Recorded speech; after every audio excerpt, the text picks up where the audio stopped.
कोई व्यक्ति जिसे हमने पिछड़ा माना, अगर वो पूजा पाठ कर रहा है, हाँ। वो एक ब्राह्मण के सारे कार्य कर रहा है, हाँ। तो भी क्या जीवन भर वो पिछड़े सोचा जाएगा? पूजा के लिए मनाही किसको है? तो किसी भी वर्ण में जीव हो वो भगवान की उपासना कर सकता है, भगवान को स्मरण कर सकता है।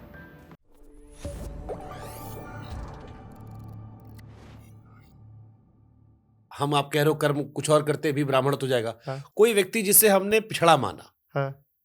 अगर वो पूजा पाठ कर रहा है, हाँ। वो एक ब्राह्मण के सारे कार्य कर रहा है, हाँ।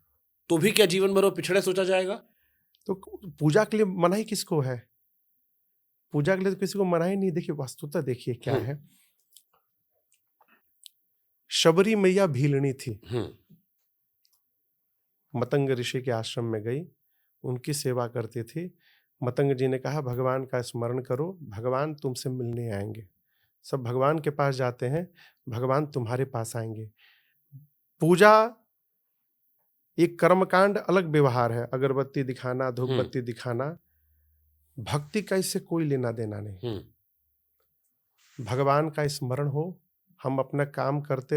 एक पद है, राम जपते रहो, काम करते रहो, वक्त जीवन का यूं ही निकल जाएगा, गर लगन सच्ची भगवन से लग जाए तो तेरे जीवन का नक्शा बदल जाएगा।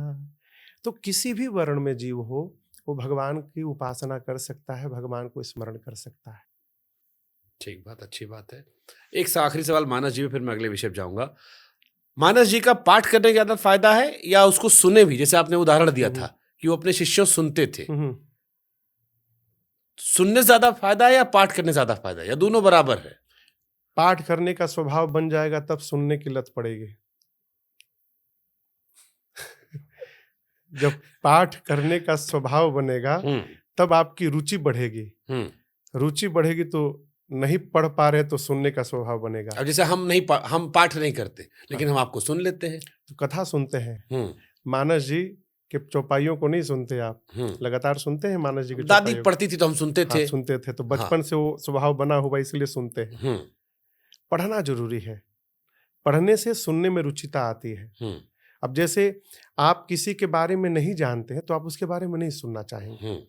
तो मानस का सिद्धांत है, जाने बिनु न होई प्रतीति, बिनु प्रतीति होई नहीं प्रीति, प्रीति बिना नहीं भगति दृढ़ाई, जिमि खगे से जल के चिकनाई। काकभूषुंडी जी महाराज गरुण जी से कहते हैं कि बिना जाने विश्वास नहीं हो सकता, बिना विश्वास की प्रीति नहीं हो सकती, अब बिना प्रीति की भक्ति नहीं हो सकती। गोस्वामी जी किष्किंधा कांड में कहते हैं, जो सुनत गावत कहत समुझत परम पद नर पावई। चारों आ गया, जो सुन रहा है, गा रहा है, आवाज अच्छी नहीं है तो कह रहा है। अब गा नहीं पा रहा है, तरह का आदमी जो है, अरे ऐसा नहीं, कह रहा है। और जो समझ रहा है, अब ये समझना तीनों पर लागू है। सहमत। जो सुन रहा है, सुन के भी समझ रहा है, गा रहा है, गा के भी समझ रहा है, कह रहा है, कह के भी समझ रहा है, वो अंत में भगवान के परम पद को प्राप्त करेगा। जबरदस्त, सुंदर, अति सुंदर।